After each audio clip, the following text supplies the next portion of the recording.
Salam jemaat yang dikasihi Tuhan. Mari kita siapkan roh, jiwa, dan tubuh kita untuk kita masuk hadirat Tuhan dalam ibadah hari ini. Saya undang kita semua bangkit berdiri. Pertolongan kita adalah dalam nama Tuhan yang menciptakan langit dan bumi, yang memelihara kesetiaan sampai selama-lamanya, dan yang tidak pernah meninggalkan pekerjaan tangannya. Kasih, karunia, dan damai sejahtera dari Bapa dan Tuhan Yesus dalam persekutuan Roh Kudus menyertai saudara sekalian. Amin. Shalom semuanya. Shalom. Sekali lagi shalom. Shalom. Apa kabar pada pagi hari ini? Luar biasa ya. Kita tahu bahwa penyertaan Tuhan sungguh luar biasa untuk hidup kita. Amin. Amin. Pada pagi hari ini mari kita berikan pujian yang terbaik buat Tuhan. Terima kasih Yesus, terima kasih Tuhan. Kami mau datang Tuhan, kami mau menyembah Engkau Tuhan. Kami mau meninggikan nama-Mu, karena Engkau Allah yang layak kami sembah Tuhan. Terima kasih Yesus, terima kasih Tuhan.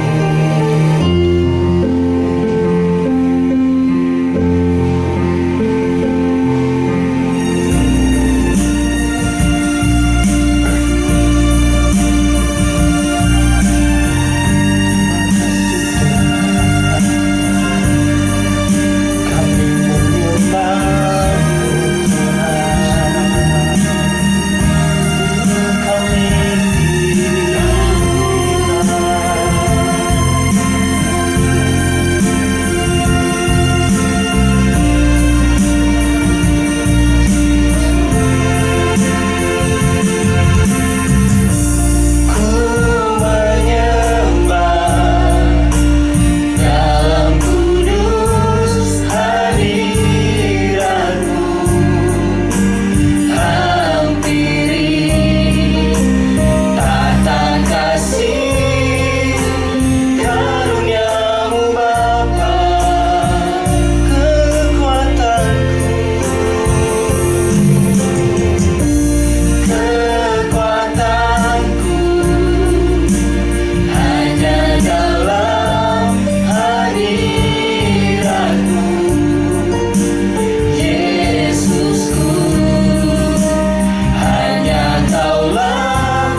sekali lagi, kali ini lebih dalam dari hati kita. Karena ini saya ingin mengajak kita semua untuk mengucap syukur. Karena hari ini kita mau belajar bahwa sesungguhnya berkat adalah dari Dia. Susah payah tidak akan menambahkannya, tapi kerjakanlah dengan sungguh-sungguh, tapi berkat dari Dia. Karena itu kita mau mengucap syukur kepada Dia pada hari ini. Angkat hatimu, naikkan kepada Dia. Pandang Dia sebagai Allah yang menyediakan berkat bagimu dengan cara yang luar biasa. Haleluya, haleluya, glory. Kami mengucap syukur Tuhan. Karena itu kami menyanyikan yang terbaik dari hati kami untuk Engkau saja. Haleluya, haleluya, glory bagi nama Yesus. Takkan pernah ku bawa selain yang terbaik, yang harum dan sejati di hadapan tatamu. Persembahkan Yesusku, terimalah korban syukurku ini yang mengalir di hatiku sebagai penyembahanku. Lagi takkan pernah ku bawa, takkan pernah ku bawa selain yang terbaik, selain yang terbaik, ya Tuhan, yang harum dan sejati di hadapan tata. Berikan kuat Yesus, Yesusku, terimalah korban syukurku ini yang mengalir di hatiku sebagai penyembah yang mengalir dari hati kita, yang mengalir di hatiku, ya Tuhan, sebagai penyembah. Sekali lagi katakan dari hatimu, yang mengalir di hatiku sebagai penyembahan. Bagi Yesus Tuhan berikan tepuk tangan, karena Dia Allah yang luar biasa, bukan? Haleluya. Karena itu nyanyikan pujian, serukan pujian bagi nama Dia, Yesus yang luar biasa itu. Terima kasih Tuhan. Hari ini kami mau menikmati Engkau. Ketika kami mendengarkan firman-Mu, memuji nama-Mu, kami mau menikmati Engkau. Karena kami tahu Engkau menyertai kami. Kami tahu Engkau memberkati kami. Terima kasih Tuhan Yesus. Terima kasih Tuhan Yesus. Katakan bersama-sama, amin. Haleluya. Terima kasih untuk tim pemuji yang sudah melayani dengan luar biasa. Haleluya. Shalom Bapak Ibu Saudara sekalian. Ya, seperti sudah disampaikan pada minggu yang lalu, bahwa bulan ini kita belajar tentang merebut kembali panggilan. Dan untuk minggu ini kita akan belajar tentang hal yang khusus, yaitu merebut kembali panggilan pekerjaan.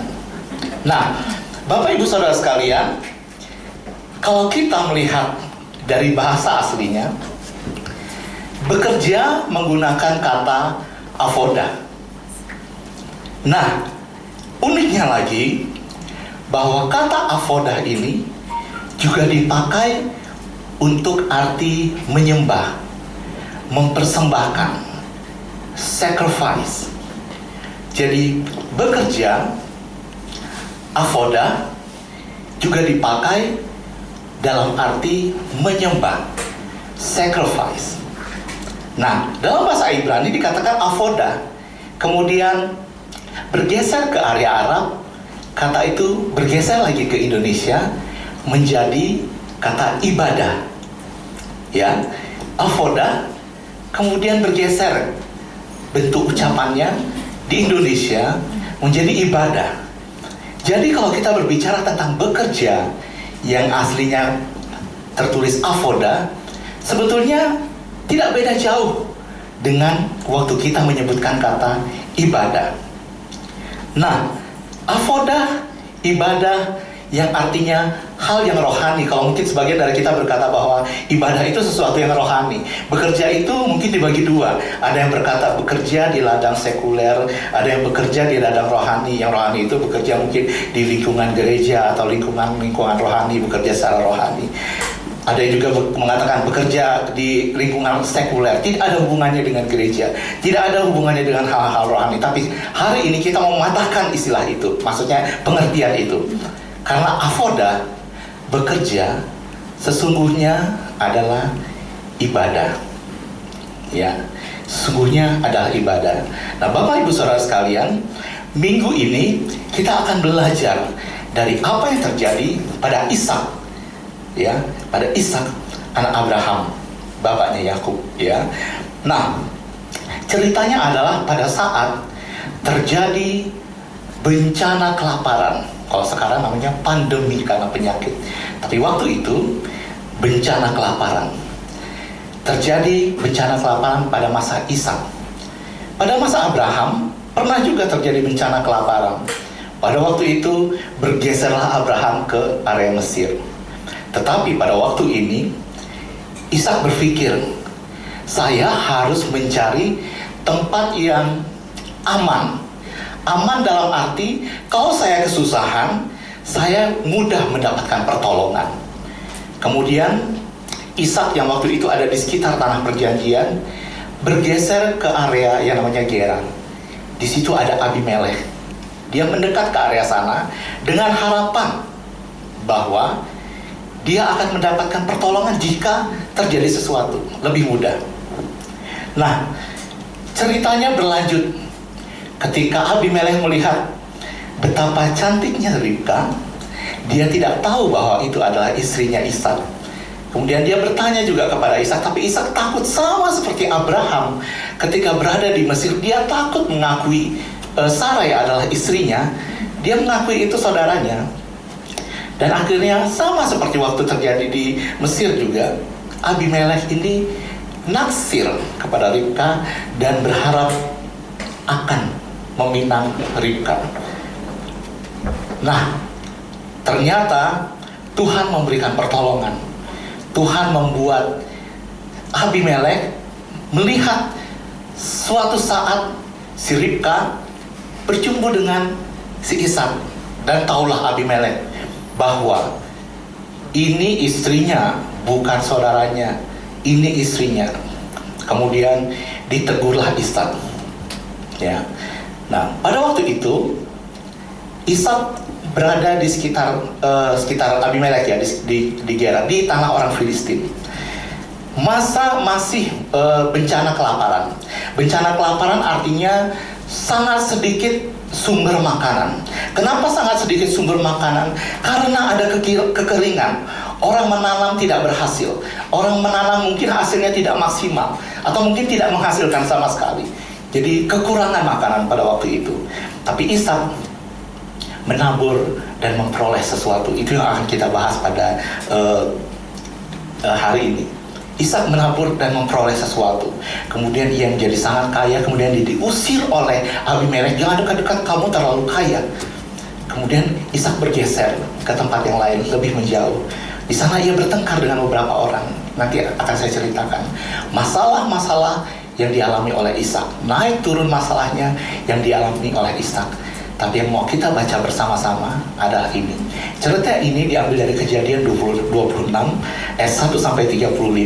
Tapi kita mau berkonsentrasi pada dua ayat tertentu, yaitu Kejadian 26 ayat 12 dan 13. Kata-katanya seperti ini. Maka menaburlah Ishak di tanah itu, dan dalam tahun itu juga ia mendapatkan hasil 100 kali lipat, sebab ia diberkati Tuhan, dan orang itu menjadi kaya, bahkan kian lama kian kaya, sehingga ia menjadi sangat kaya. Dan inilah yang mengkhawatirkan Abimelek, kemudian mengatakan, engkau ini lama-lama lebih berkuasa daripada kami. Jangan dekat-dekat dengan kami deh, kalau gitu menjauh saja. Karena itu Ishak menjauh dari Abimelek dan tinggal yang namanya di lembah Gerar. Tapi di situ pun ia mengalami masalah. Nanti kita akan membaca atau membahasnya lebih jauh. Bapak Ibu Saudara sekalian, yang dihadapi Ishak ini adalah bahaya kelaparan yang mengancam nyawa. Tidak beda jauh dengan kita pada saat ini. Apa yang kita alami saat ini? Pandemi COVID-19, sesuatu yang mungkin tidak kita lihat, tapi banyak orang tumbang sakit, banyak orang yang jadi korban dan dikuburkan.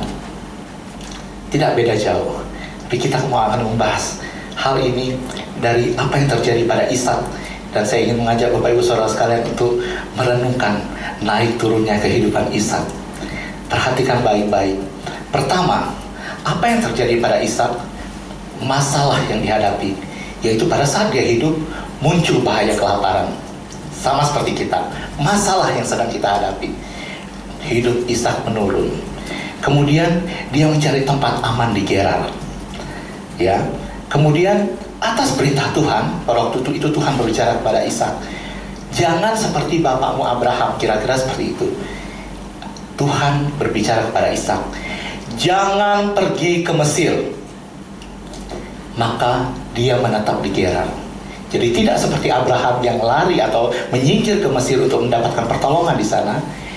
Ishak diperintahkan Tuhan untuk bertahan di tanah perjanjian yang sedang kekeringan itu. Ya, itu. Jadi pertama, dia mengalami masalah.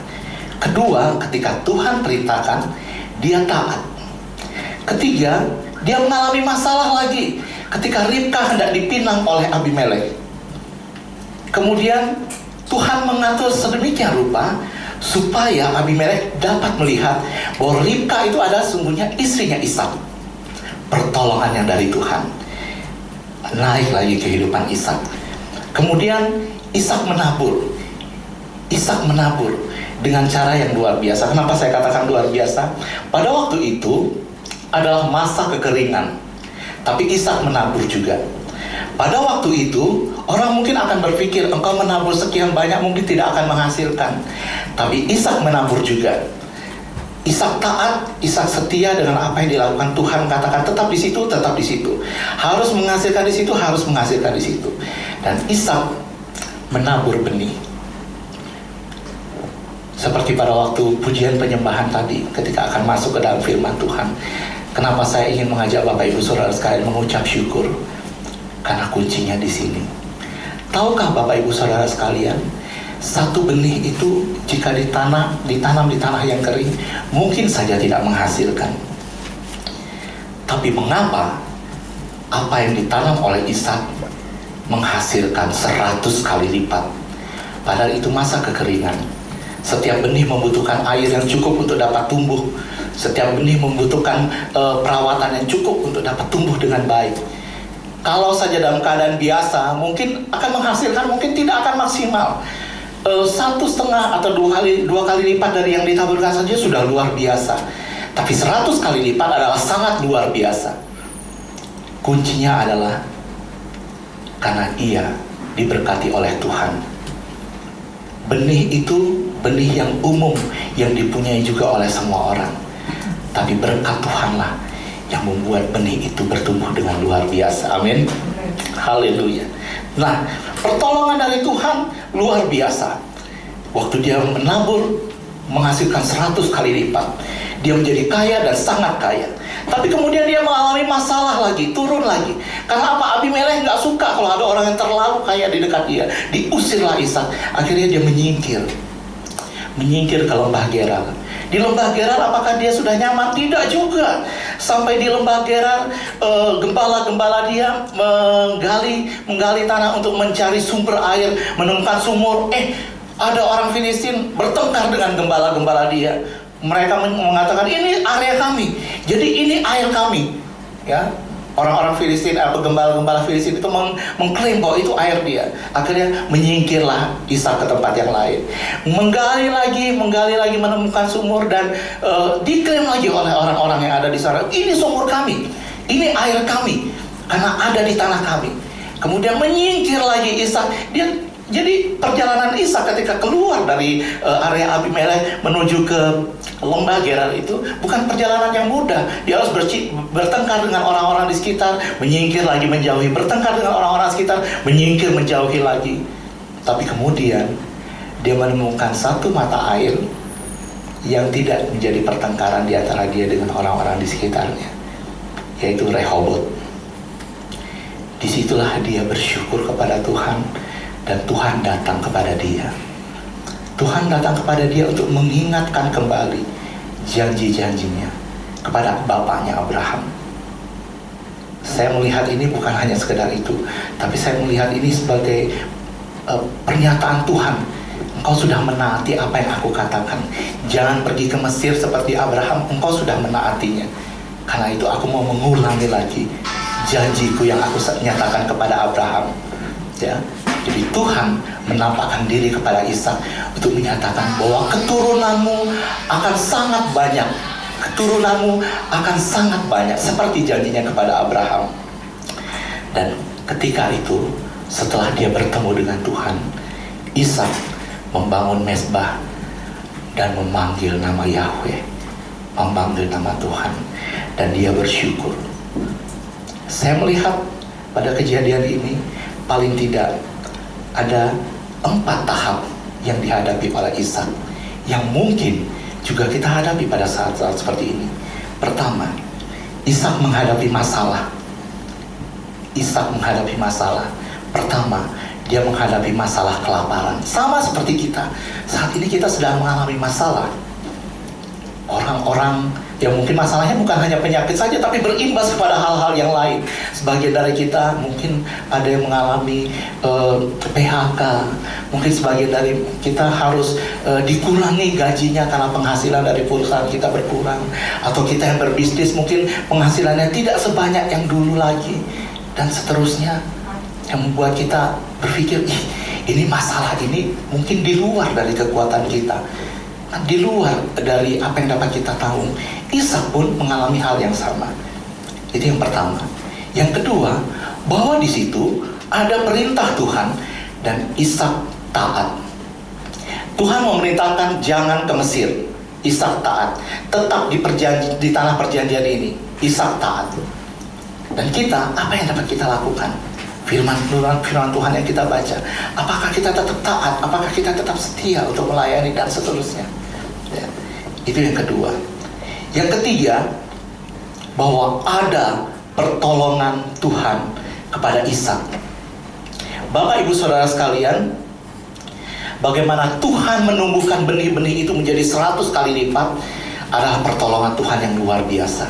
Karena tidak mungkin pada waktu itu tanaman yang ditanam menghasilkan sedemikian banyak sampai 100 kali lipat jika bukan dengan campur tangan Tuhan.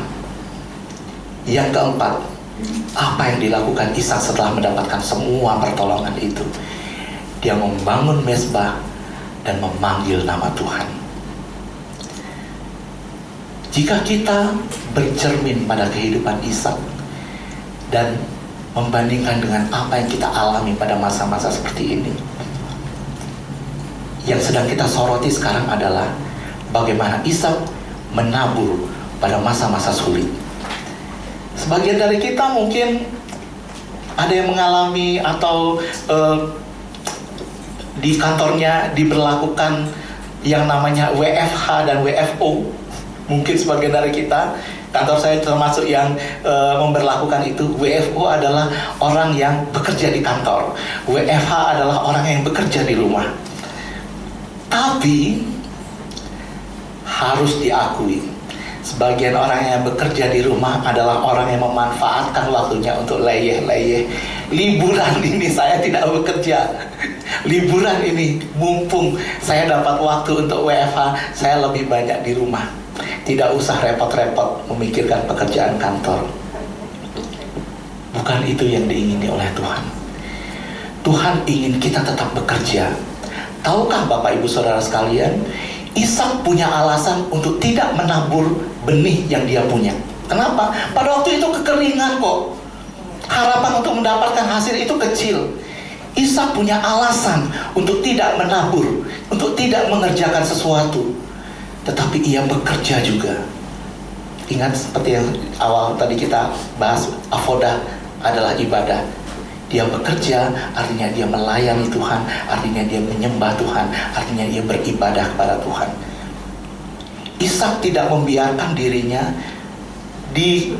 dipengaruhi oleh apa yang terjadi di sekitar dia. Dia percaya bahwa dia harus bekerja. Dia percaya bahwa berkat itu dari Tuhan.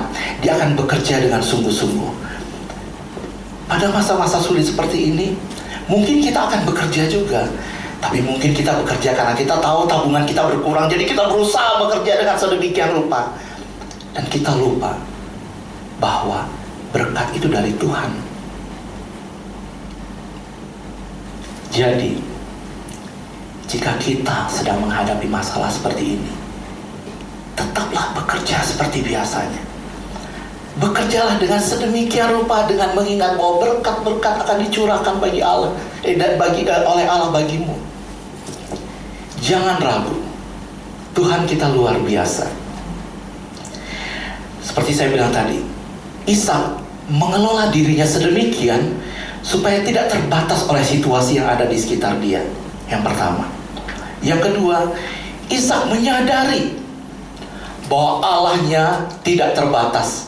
Walaupun keadaan sekitar itu terbatas, air terbatas, lahan mungkin terbatas, yang dapat dilakukan mungkin terbatas, tapi Allah tidak terbatas. Jadi pada masa-masa seperti ini, mungkin kita mengalami ketakutan, mungkin kita mengalami kekhawatiran, tapi tetaplah sadar, lakukanlah sesuatu. Percayalah bahwa Allahmu tidak terbatas. Dia sanggup memberkati engkau, dia sanggup memberikan pertolongan kepadamu. Yang ketiga, kombinasi antara ketaatan, tetap bekerja, dan menyerahkan hasilnya kepada Tuhan, itulah yang mendatangkan berkat bagi Ishak. Jika dia tidak taat dan tetap pergi ke Mesir, mungkin hal yang terjadi akan berbeda. Jika dia tidak bekerja menaburkan benih itu, mungkin dia tidak akan sekaya itu. Jika dia tidak menyerahkan hasilnya kepada Tuhan dan melakukan sesuatu yang di luar dari rencana Tuhan, mungkin hasilnya tidak akan seperti itu. Kombinasi antara ketaatan Ishak untuk tetap di tanah perjanjian, ketaatan dia untuk tetap bekerja, ketaatan dia untuk mempercayai bahwa Tuhan memberkati dia, itulah yang menghasilkan 100 kali lipat. Bapak Ibu Saudara sekalian, pada masa-masa ini sebagian orang mengatakan adalah masa-masa yang sulit. Tapi saya ingin memberi semangat ke Bapak Ibu Saudara sekalian. Pada masa-masa ini adalah masa-masa untuk membuktikan bahwa Allah kita luar biasa. Haleluya. Tetaplah bekerja dengan tekun. Tetaplah bekerja dengan tekun seperti yang seharusnya. Jangan terlalu dipengaruhi apa yang terjadi di sekitarmu. Memang mungkin menakutkan, tapi jika Tuhan mengatakan A, lakukanlah A. Walaupun matamu tidak melihat matamu melihat seolah itu tidak memberikan pengharapan, tapi lakukanlah itu. Dan jika engkau menemukan orang-orang yang mengalami kesulitan di sekitar tempatmu, katakanlah kepada mereka, Tuhan Yesus luar biasa itu sanggup memberikan pertolongan kepadamu.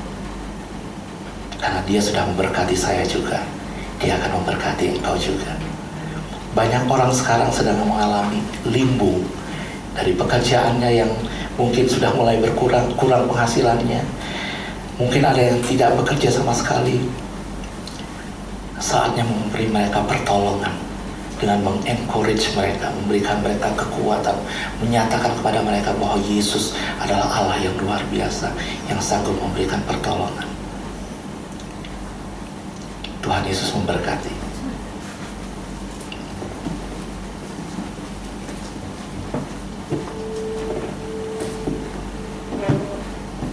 Ya,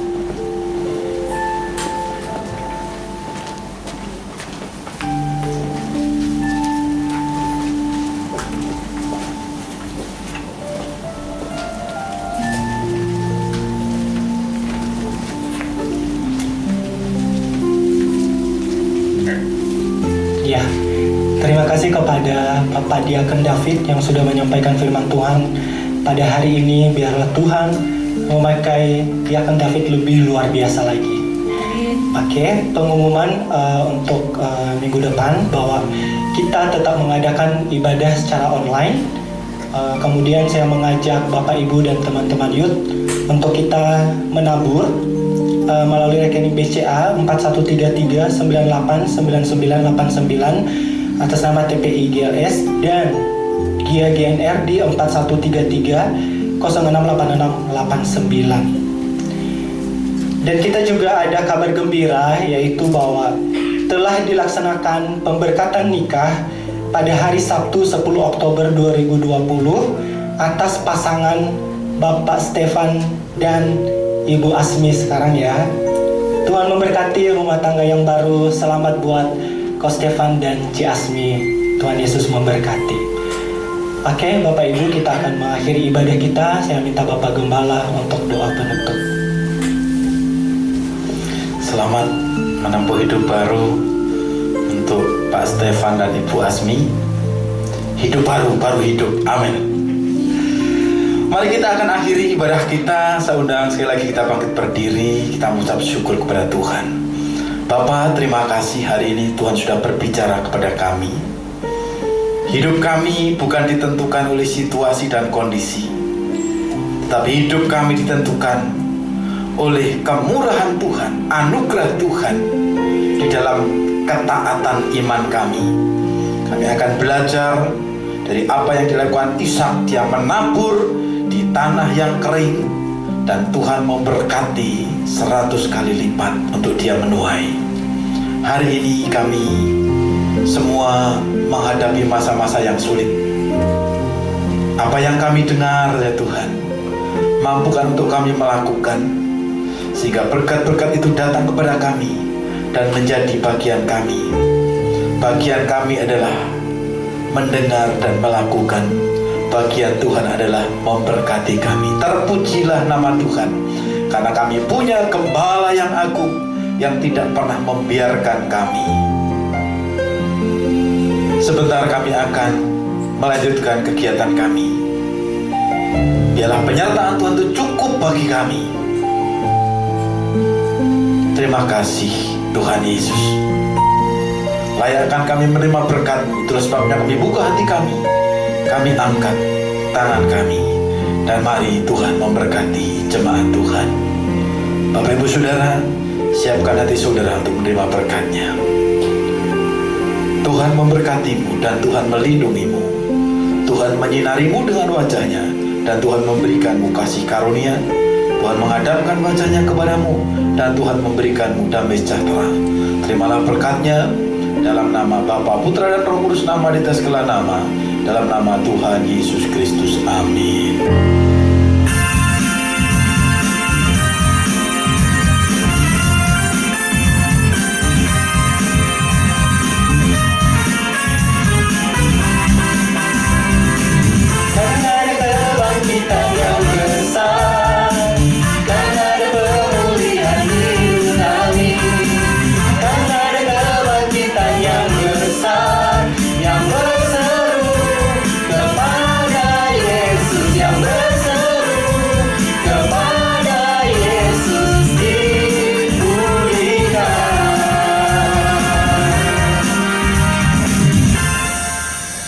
Mari kita bersaat teduh sejenak.